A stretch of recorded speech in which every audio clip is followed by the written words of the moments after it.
Shalom Adonai, Yeshua HaMashiach, Hamalé, Hamalehim, professor Gerson, mais uma vez trazendo até você algo especial para abrilhantar, despertar, acordar, aguçar e motivarmos a pensarmos sobre as tradições orais sobre Jesus, sobre uma ótica do escritor Bat Ehrman. A próxima pergunta que nós sempre temos que fazer é: de onde as fontes do Evangelho, como Marcos, como a fonte Q, como a fonte de Mateus e Lucas, como a fonte do discurso dessas narrativas, como a da Paixão, a de Tomé e assim por diante, tiraram suas histórias? De onde saiu isso? Esta é uma investigação que vem ocupando estudiosos do Novo Testamento há quase 100 anos. Nas primeiras décadas do século XX, um grupo de estudiosos alemães desenvolveu um método de estudo dos evangelhos para lidar com essa questão. Esse método é tradicionalmente chamado em português de crítica da forma. Então vamos ver as críticas da forma sobre as tradições orais sobre Jesus. A iniciativa original de aplicar a crítica da forma aos evangelhos partiu de um reconhecido estudioso do Novo Testamento chamado Carl Ludwig Schmidt. O método foi desenvolvido de várias maneiras diferentes pelo ainda mais famoso Martins Debelius e principalmente pelo mais renomado de todos, Rudolf Bultmann, provavelmente o mais influente estudioso do Novo Testamento do século XX. Os críticos da forma estavam basicamente interessados em saber o que aconteceu enquanto as histórias sobre Jesus eram oralmente transmitidas. A teoria deles era que após a morte de Jesus, quando missionários cristãos fundaram igrejas por todo o Mediterrâneo, as histórias sobre Jesus foram contadas e recontadas nas várias situações em que os cristãos se encontravam. Esses estudiosos foram chamados de críticos da forma, porque queriam saber como os diferentes tipos de história acabaram tomando a forma que se tem hoje. Porque tantos relatos dos milagres parecem seguir a mesma estrutura básica. Uma pessoa se aproxima de Jesus, seu problema ou doença é descrito, há um breve diálogo com Jesus, Jesus concorda em curar a pessoa, ele o faz com uma palavra ou um toque, e a multidão ficam maravilhadas. Todas as histórias de milagres parecem ter o mesmo elemento. Ou então as histórias de controvérsias.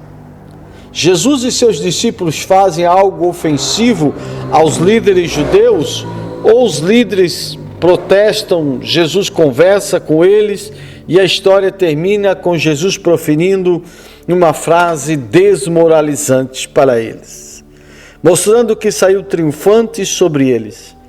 E sempre a mesma forma, uma história após a outra. Os críticos da forma investigavam dois eixos qual era a situação da vida. Sitz im Leben, em alemão, em que os diferentes tipos de história sobre Jesus eram contados. E com os vários tipos de história assumiram a sua forma, de modo que há uma forma específica para histórias de milagres, outras para histórias de controvérsias e assim por diante. Não havia consenso entre os críticos em relação aos detalhes de suas teorias, mas a compreensão geral das tradições orais sobre Jesus era bastante consistente. As histórias sobre Jesus assumiram sua forma característica durante o processo de repetir a narração. Isso significa que as histórias mudavam às vezes radicalmente quando eram recontadas, mas tomaram sua forma ao longo dos anos. Em algumas histórias foram inventadas nesse processo, desenvolvida para atender às necessidades das comunidades cristãs e lidar com as situações em que se encontravam. Se uma comunidade, por exemplo, enfrentava a oposição dos judeus na sinagoga local, porque seus membros não obedeciam estritamente às leis do sábado, uma história poderia ser inventada como Jesus enfrentando a oposição de um judeu pelo mesmo motivo, o Shabat. E vejam, Jesus prevalece sobre seus adversários com uma resposta devastadora às suas objeções. Hoje, que eu saiba, nenhum crítico da forma concorda com as teorias específicas de Schmidt, Debelius e Bultmann, os pioneiros na área. Mas a ideia básica por trás do enfoque deles ainda é amplamente admitida. Antes que os evangelhos fossem escritos e antes que fossem produzidos as fontes em que os evangelhos se baseiam, à medida que a história sobre Jesus era contadas e recontadas, elas mudaram de forma e as outras foram inventadas. Uma já havia feito essa insinuação ao falar das fontes M de Mateus e a fonte L de Lucas, cogitando que talvez fossem fontes escritas simplesmente, mas uma mescla total ou parcial, com tradições orais. Isso parece ser verdade em relação a todas as fontes da figura histórica de Jesus. São todas baseadas em tradições orais, e isso tem implicações importantes para a investigação sobre a existência ou não de Jesus. O que parece ter acontecido é que as histórias sobre Jesus circularam oralmente durante muito tempo, não só antes da composição dos evangelhos subsistentes, mas antes mesmo da produção de suas fontes. Os estudiosos estiveram certos de que a fonte Q é a essência do evangelho de Tomé. Só para tomar dois exemplos, são de fato da década de 50 do século I, antes da Era Comum, depois da Era Comum, e foram baseados em tradições orais que já circulavam há muito tempo. Quando teriam se originado essas tradições orais, quem defende que Jesus existiu não tem dificuldade em responder a essa pergunta.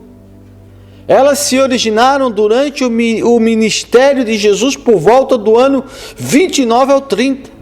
Mesmo que tenha suas dúvidas, deve supor que havia histórias circulando sobre ele nas décadas de 30 e 40, para começo da conversa.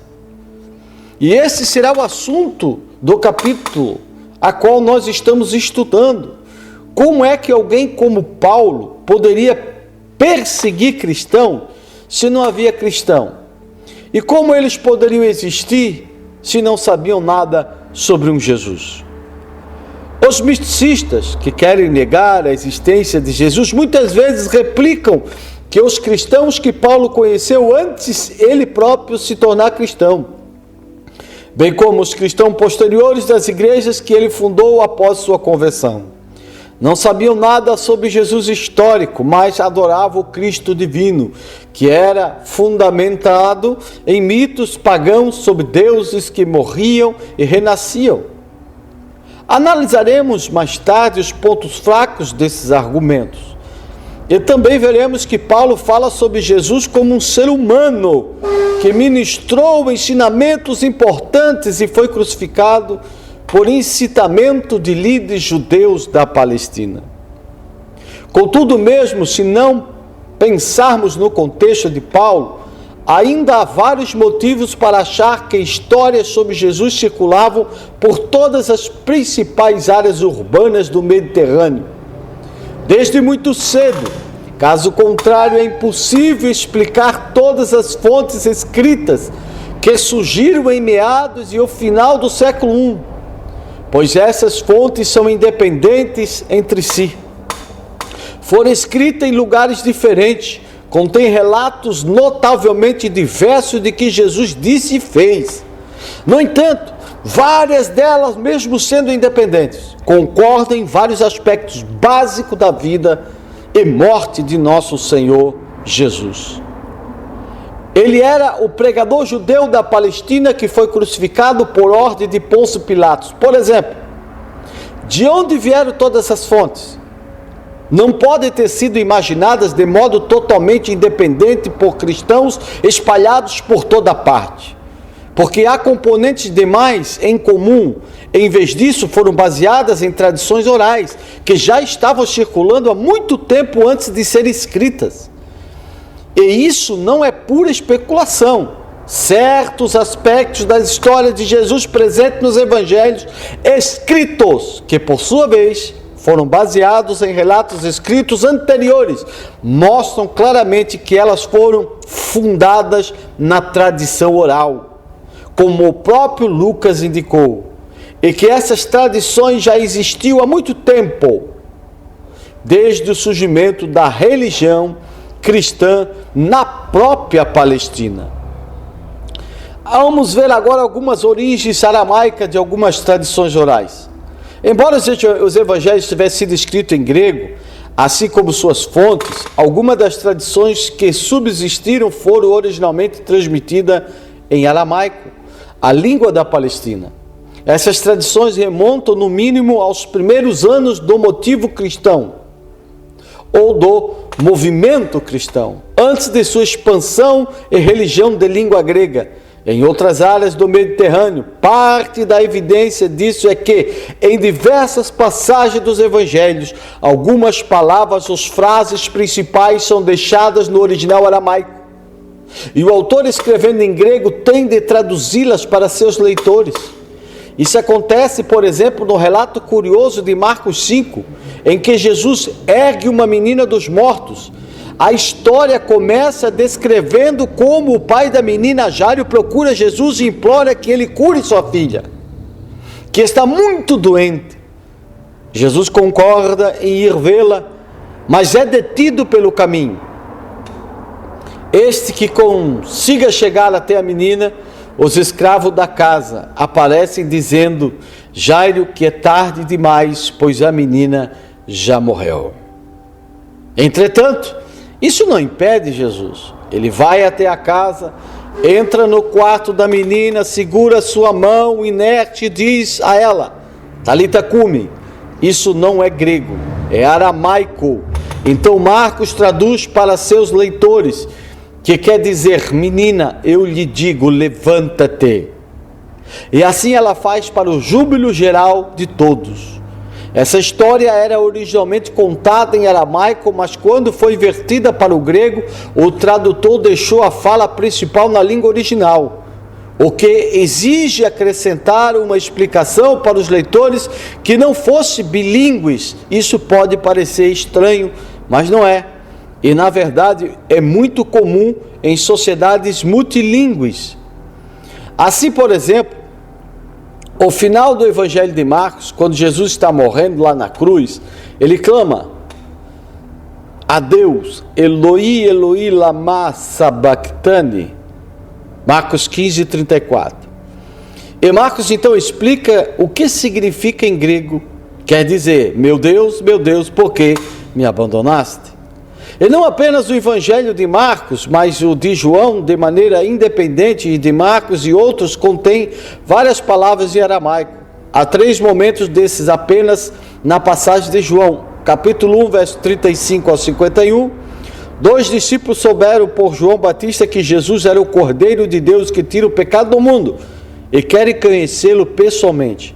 Eles procuram Jesus e chamam-no de Rabi, uma palavra em aramaico traduzida em seguida pelo autor, que quer dizer mestre. Quando André, um dos dois, se convence de que Jesus ele corre para contar a seus irmãos Simão: encontramos o Messias. Messias é a palavra em aramaico e João a traduz, que quer dizer Cristo. Jesus então fala com Simão e lhe diz: você vai se chamar Cefas. Novamente é uma palavra em aramaico, que João traduz, que quer dizer pedra. Poucos discutem que algumas das histórias dos evangelhos foram originalmente contadas em aramaico e que, portanto, remontam os primórdios do movimento cristão na Palestina. Isso também é claramente demonstrado por um segundo tipo de evidência. Algumas passagens dos evangelhos não contêm palavras em aramaico, mas só fazem sentido quando suas palavras e frases em grego são traduzidas de volta para o aramaico. Isso significa que tiveram origem em tradições aramaicas que apenas mais tarde foram vertidas para o grego, uma prova do evangelho oral de Jesus Cristo. Um dos exemplos mais claros ocorre em Marcos, capítulo 2, versículo 27 ao 28, quando Jesus cala seus críticos com um comentário desmoralizante. Seus discípulos atravessavam um campo de cereais no sábado e, como estava com fome, começam a comer alguns grãos. Os fariseus veem isso, e os fariseus parecem estar por toda parte em Marcos, e protestam porque os discípulos estariam infringindo as leis do sábado.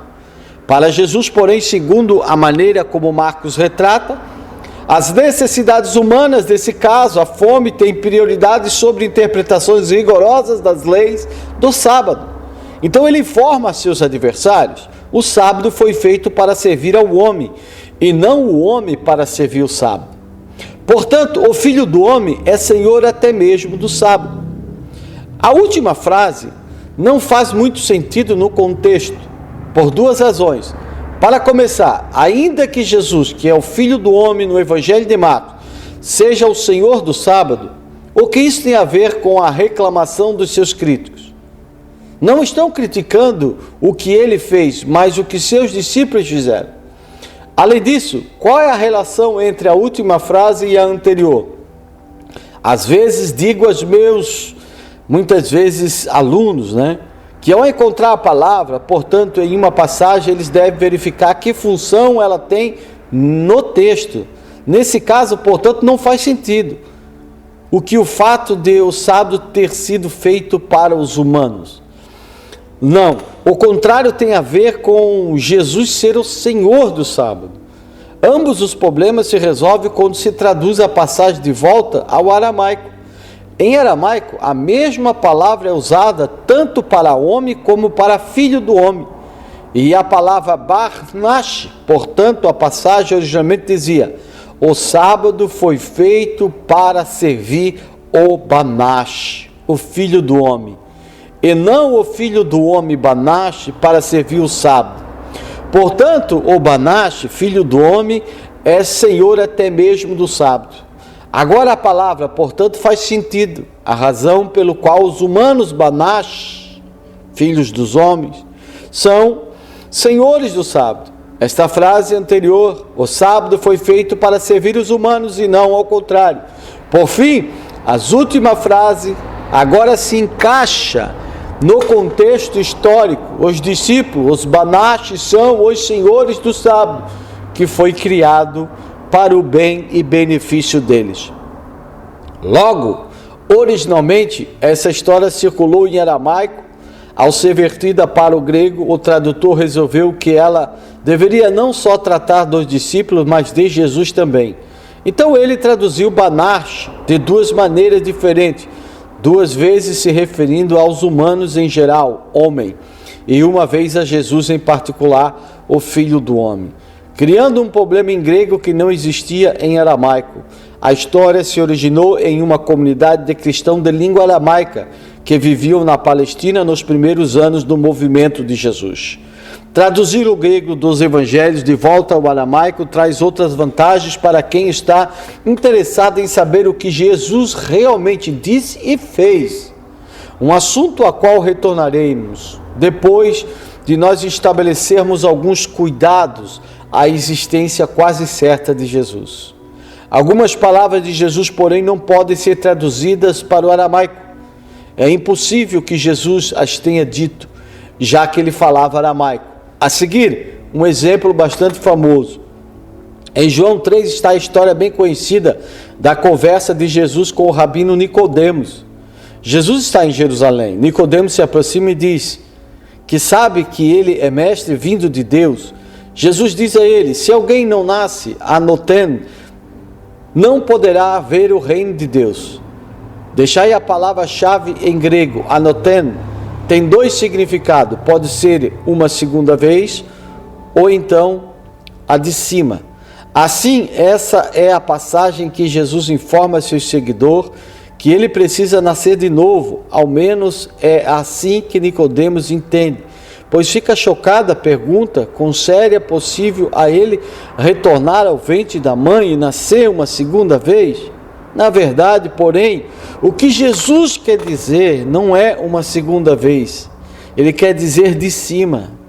Esse é o significado da palavra noten, aquele que não nascer de cima.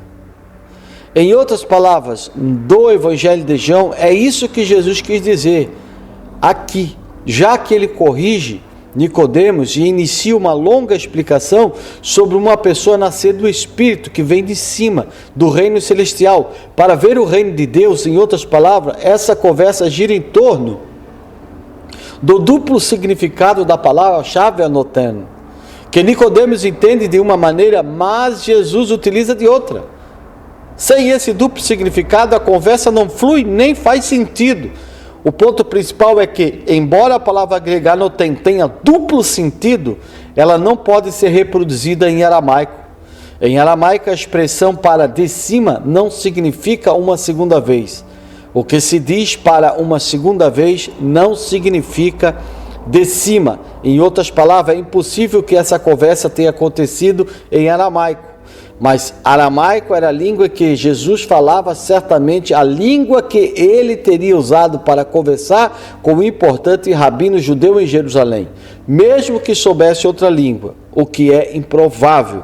Assim, a conversa não poderia ter acontecido de maneira como é relatada. Outras tradições dos evangelhos, porém, certamente têm origens aramaicas. E isso é altamente significativo. Os judeus aramaicos da terra natal de Jesus já estavam contando histórias sobre ele bem antes de Paulo escrever suas cartas na década de 50 da Era Comum. Provavelmente poucos anos após a data tradicional de sua morte. Uma das razões pela qual isso é importante é que a maioria dos misticistas se vale do argumento de as epístolas do Novo Testamento terem sido escritas antes do Evangelho. E principalmente uma das de Paulo, dizem pouco ou quase nada afirmam sobre Jesus histórico. As epístolas versariam apenas sobre o Cristo mítico que, assim como os deuses pagãos, de novo como os misticistas argumentam, morreu e ressurgiu dos mortos. Então os registros mais antigos do cristianismo não sustentariam a ideia de que Jesus realmente existiu. Ele era apenas um conceito mítico. Replicarei que essa perspectiva está totalmente errada. Uma questão importante é se havia mesmo uma mitologia comum de deuses que morriam e ressuscitavam. Se existiu, é difícil imaginar que tal mitologia exerceu alguma influência no mundo dos primeiros seguidores de Jesus na Palestina. Além disso, há boas razões para achar que Paulo tinha pleno conhecimento da existência de um Jesus histórico, sobre quem discorreu, citando até mesmo suas palavras. Paulo, de fato, achava que essa pessoa histórica fora elevada a uma condição divina, mas para Paulo não era dos deuses pagãos de morte e ressurreição, se é que realmente existiu uma visão pagã desse tipo de entendimento. As evidências que apresentei, ou que nós ouvimos até agora, são apenas parte das evidências existentes. Contudo, é fácil perceber porque já bastam para convencer quase todos os estudiosos que pensaram no assunto. Não estamos lidando apenas com um evangelho que relata o que Jesus disse e fez, produzido em alguns períodos próximos do final do século I, depois da Era Comum. Há vários evangelhos subsistentes. Eu citei 7, que são completamente independentes entre si, os independentes em um número significativo de suas tradições. Todos eles comprovam a existência de Jesus. Ademais, esses testemunhos independentes corroboram para informações básicas, por exemplo, não só de que Jesus viveu, mas que era um pregador judeu que foi crucificado pelos romanos por indução das autoridades judaicas de Jerusalém. Mais importante ainda, esses testemunhos independentes são baseados em um número relativamente grande de textos anteriores, evangelhos perdidos que quase certamente existiram algum dia. Não há dúvida de que alguns desses manuscritos remontam pelo menos à década de 50 da Era Comum, procedem de várias regiões em torno do Mediterrâneo e são também independentes entre si. Se as preferência dos historiadores é voltada aos diversos testemunhos que corroboram as evidências um dos outros, sem mostrar sinais de colaboração, temos isso em relativa abundância nas fontes escritas que atestam a existência de Jesus histórico. Mas, importante do que tudo isso é que cada um desses vários textos evangelicósicos baseiam em tradições orais que circulavam há anos entre comunidades de cristãos de diferentes regiões do mundo, todas essas atestando a existência de Jesus. Alguma dessas tradições deve ter se originado nas comunidades de língua aramaica da Palestina, provavelmente na década de 30, depois da Era Comum, alguns anos após a data tradicional da morte de Jesus. A vasta rede dessas tradições, numericamente significativas, basicamente autônomas entre si e espalhadas por uma área ampla, comprova, com certeza quase absoluta, que independentemente do que se diga sobre Jesus, no mínimo é preciso admitir que ele existiu. Além disso, veremos algumas coisas e algumas evidências no proceder desses estudos, como as atestações de Suetônio, Plínio e também de Flávio Joséfo. Que Deus abençoe a todos. Desculpe pela influência das vezes de algum barulho, porque aqui nós estamos perto de uma BR e às vezes passam esses abençoados que não têm dinheiro para comprar o escape para botar no seu carro e na sua moto. Que Deus os abençoe e eles tenham. Que a paz de Deus abunde em vosso coração. Deixe o seu curtir, o seu discutir para o YouTube, tanto faz.